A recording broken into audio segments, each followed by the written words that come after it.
ഒന്നും പറയാൻ കഴിയുന്നില്ല. ഓർമ്മകൾ മജീദിന്റെ കണ്ണുകൾ നിറഞ്ഞു. അവൾ വീണ്ടും ചോദിച്ചു, എന്നോട് പിണക്കായിരിക്കും? മജീദ് പതുക്കെ നോക്കി. അദ്ദേഹം പൊള്ളിപ്പോയി. സുഹറ, ആകെ മാറിപ്പോയിരിക്കുന്നു.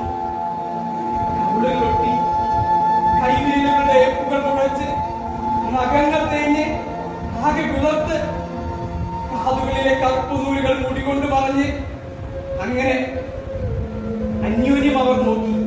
വളരെ വളരെ സമയത്തേക്ക് ഒന്നും ആർക്കും പറയാൻ കഴിഞ്ഞില്ല. ക്രമേണ സൂര്യൻ പറഞ്ഞു. വ്യത്യാസങ്ങളെ ഇല്ലാതാക്കിക്കൊണ്ട് ഇരുളെങ്ങും വ്യാപിച്ചു. ഒന്നും അവർ അറിഞ്ഞില്ല. ഗ്രാമത്തെ ആലിംഗനം ചെയ്യുന്ന നെറ്റിയുടെ ഇരു പിരിവുകളെയും ധവളിമയിൽ മുട്ടിക്കൊണ്ട് പൂർണ്ണചന്ദ്രൻ കുന്നിന്റെ ഉച്ചിയിൽ നിന്ന് എത്തി നോക്കി. ഗ്രാമീണ നിശബ്ദതയെ ഭേദിച്ച് ഒരു പ്രേമഗാനം ദൂരത്ത് എവിടെ നിന്നോ ഉയർന്നു. ഏതോ കാമ്പൻ ഏതോ പ്രേമബാധനത്തെ വിചാരിച്ച് ശോകം